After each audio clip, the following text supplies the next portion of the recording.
그리고 북한 관련된 소식이 하나 들어와 있는데 이제 궁금합니다. 네. 김영철 전 노동당 통일전선부장. 우리 저희가 이런 많이 들어봤어요.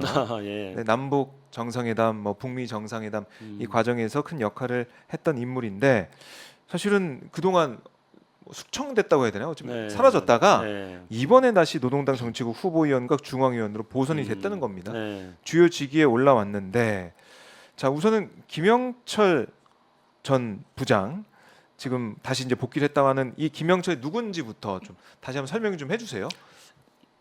네, 죄송합니다. 네, 김영철 이 전 통전부장 네. 북한의 노동당의 통일전선부라고 대남 사업을 담당하는 부서입니다. 우리로 치자면은 통일부와 국정원의 대남 사업하는 모든 분야를 다 담당하는 곳이라고 그 부처입니다. 이제 남북 정상회담 2008년도에 남북 정상회담 그리고 그 정상회담 직전에 있었던 평창 올림픽 네. 할 때도 이제 김영철 통전부장이 남한 서울에 왔습니다. 그리고 그 이후에 그 북미 정상회담을 준비하면서 네. 김영철 통전부장이 또 심지어 미국을 방문해서 트럼프 대통령하고 김정은 북한 위원장의 특사로 트럼프 대통령하고 만나기도 했습니다.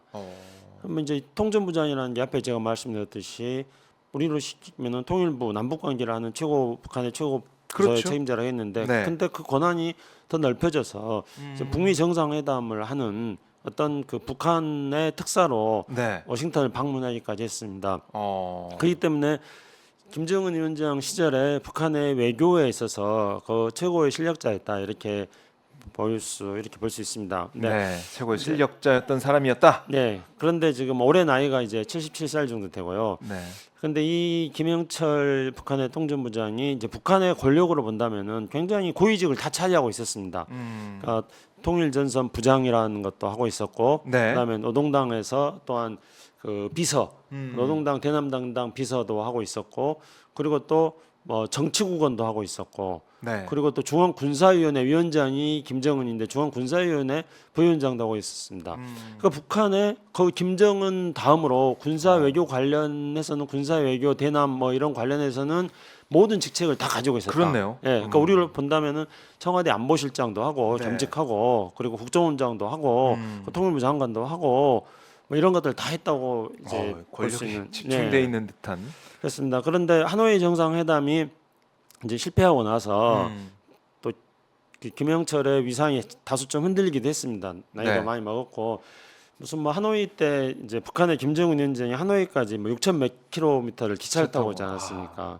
근데 하노이 회담이 실패해가지고 이제 뭐 들리는 말에 따르면은 뭐 돌아가는 기차간에서 김정은한테 정말 뭐 우리식으로 말 뭐 죽을 죄를 졌습니다. 네. 뭐 이렇게 무릎 꿇고 뭐 사과했다 뭐 이런 말도 들리는데 물론 이거는 확인된 이야기는 아닙니다. 근데 뭐 그런 유사한 행동을 했을 가능성이 충분히 있습니다.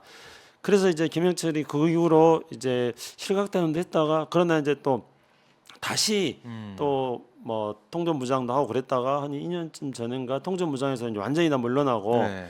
나타나지 않았습니다. 그래요. 그래서 이제 사실상 뭐 은퇴한 거 아니야? 이런 거 아니야? 그렇죠. 그 정도 되면 나이도 있고 네. 온갖 화려한 경력도 다 했고 그렇죠. 할 만큼 했는데 네. 이대로 이렇게 사라지는 게 아닌가 싶었는데 네. 복귀를 해서 네. 어떻게 해석을 해야 됩니까? 근데 이제 김영철 그 전 통전부장의 경력들을 일단 보면은 김영철 통전부장이 우리에게 알려진 최초의 경우는 1968년도에 포에블로 사건이 있었을 때 그때 네. 이제 연락관으로 그러니까 말단 그 관리로 그때 처음 나타납니다. 그 이후에 판문점에서 일종의 이제 그러니까 북한 인민군의 판문점 어떤 연락관으로 오랫동안 그 판문점에서 대유엔 대남 그런 사업들을 담당하고 네. 그리고 이제 남북 군사회담에서도 군사회담 대표도 국방장관 회담에서도 대표로 나오고 뭐 그런 역할을 했던 사람입니다.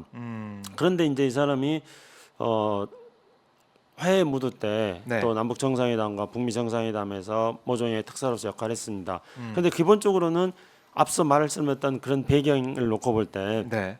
북한에서는 굉장한 그러니까 강경파라고 볼 수 있습니다. 그리고 뭐 말 자체도 거리낌 없고 생각 네. 자체도 군인 출신이기 때문에 강경합니다. 그래서 그 강경파가 이제 김정은 위원장하고 개인적인 친분 관계, 김정은 위원장에 대한 군사적 지식을 어떤 개인 교사 같이 가르쳐 줬다 뭐 이런 이야기도 있습니다. 그것 때문에 화해 모드에서도 김정은 위원장이 신뢰를 하기 때문에 중요한 역할을 해왔습니다만은 네. 그러나 본질적으로는 이게 대남 강경파라는 것이죠. 아. 그리고 이번에 복귀한 게 네. 통일전선부 부장으로 복귀한 게 아닙니다.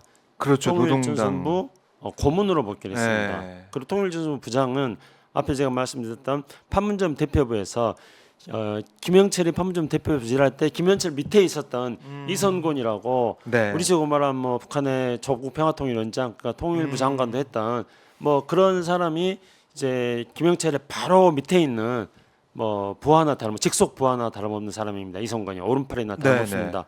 근데 김영철이 실세가 되다 보니까 이선곤도 이제 북한의 외상도 하고 이제 통일부 장관도 하고 외교부 장관도 하고 우리 식으로는 네. 그렇게 한 건데요. 그런데 북한의 현재 통일전선 부장은 이선곤입니다. 네. 그러니까 김영철의 부하였던 김영철의 오른팔에 다름없었던 이선곤은 아마도 올해 이제 60을 조금 넘은 그런 나이일 겁니다. 네. 그래서 김영철은 이선곤이 자기 부하가 통일전선 부장으로 있는 상태에서 고문으로 왔는데 고문으로 온 거는 이제 북한이 앞으로 대남 대미 외교에 대해서 어떤 강경한 입장을 계속적으로 펼쳐 나가는데 네. 김영철이 그런 고문 역할을 할 거다. 이제 이런 거 이렇게 전망해 볼 수가 있습니다. 그래요. 그러니까 저희 이미지는 이제 김영철 전 부장이 항상 이 평화 무드에 네. 그때 등장했던 게 각인이 많이 돼 있어가지고 네. 김영철의 복귀 다시 돌아온 모습을 보고 남북 관계도 좀 풀리는 거 아닌가라는 생각도 들었었는데 지금 김천영님의 말씀을 들어보니까 그게 아니라 오히려 강하게 나가는 북한의 전략 여기에 좀 맞는 인물이라서 다시 좀 복귀한 게 아니냐 이렇게 말씀을 하고 계시는 그렇습니다. 거네요. 예, 맞습니다. 그러니까 실제로 북한이 이제 노동당 뭐 8차 네. 8기 8차 어떤 전원회의라는 그러니까 뭐 노동당 중앙위원회 사람들이 다 모여서 회의를 하는 그런 게 있습니다. 네. 1년에 한 뭐 2차례 정도 최근 들어서 그렇게 하는데요. 거기에서 이제 그 김영철을 다시 이제 복귀를 시키면서 했던 이야기들이 있습니다. 그러니까 지금의 정세가 일단 적대 세력들에 의해서 정세가 엄혹하게 되고 있고 그리고 이런 엄혹한 정세를 세밀하고 민감하게 대응을 해야 되고 네. 그리고 미국과 반대하는 그런 모든 나라하고 연대를 해가지고 그런 맞서야 된다, 강경하게 맞서야 된다, 막 이런 이야기들이 이번에 이제 그 기조로 북한의 노동당의 그 8기 8차 전원회의 기조로 이게 깔려 있습니다. 네. 그런 기조 하에서 이것을 잘 수행해 나갈 사람으로서 대남 강경파인. 그러니까 우리한테는 이제 우리 박 기자님 말씀하신 것처럼 화해 모드에 나왔던 사람이라서 이 사람이 혹시나 다시 한번 이제 남북 대화를 해보려는 그런 북한의 메시지가 아닐까 이렇게 볼 수도 있습니다만은 그러나 한꺼풀 벗겨 놓고 본다 한다면은 이 북한이 바라보고 있는 정세는 북한은 지금 거의 뭐 신냉전적 대결 구도로 지금 보고 있습니다. 그래서 신냉전적 대결 구도 하에서 북한하고 중국과 관계를 강화하고 그리고 북한의 어떤 핵 미사일 능력을 강화시켜 나가려는 그리고 이제 미국이나 남한에 대해서는 강경한 입장을 취하려는 이런 게 지금 현재 북한의 전략입니다. 근데 북한도 한편으로는 조금 또 꼬일 수도 있습니다. 왜냐하면은 지금 블링컨 국무장관이랑 국무장관이 중국 가가지고 신냉전이 아니다. 지금 서로 그렇게 하고 있거든요. 근데 북한은 지금 정세 인색을 신냉전을 하고 있습니다. 그래서 이제 북한이 이런 미중 관계 속에서 북한이 또 이런 강경책을 지금까지 계속 구사해왔던 그 본질적으로 굉장히 강경파를 지금 이제 고문으로 앉혀놨는데 이런 미중 관계 변화 속에서 북한이 어떤 그 자세를 취할지 두고 봐야겠습니다만은 그러나 명확한 거는 이번에 미중 정상회담 미중 그 블링컨의 방중 속에서도 미국이 계속 이야기했던 거는 중국이 북한의 핵 미사일 개발에 대한 압력을 계속 넣어달라 이런 이야기들을 계속 했습니다. 그리고 실제로 이제 과거에 이 블링컨이 오바마 정부 때 국무부 부장관이었습니다. 오바마 정부 때 힐러리 클린턴이 국무장관이었고 그때 블링컨이 국무부 부장관이었습니다.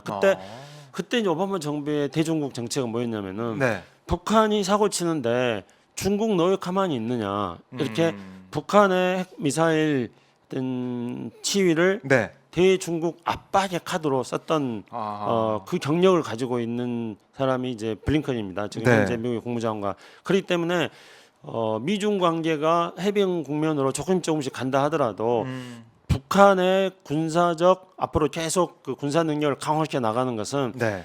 미국의 입장에서는 그것을 수단으로 해가지고 중국 너희들이 북한에 대해서 이렇게 북한의 군사적 도발을 방기하는 거 아니냐, 너희들이 아무 역할 안 하고 있다고 대중을 압박하도록 쓸 수 있습니다. 그렇기 네. 때문에 미중 관계가 다소 화해 국면으로 조금씩 옮겨갈 수 있다 하더라도 미국과 북한하고 관계가 이렇게 쉽게 개선되지는 않을 것이고, 그렇기 때문에 김영철은 그런 강경 목소리를 내는데 어떤 역할을 할 거라고 저는 전망하고 있습니다. 네.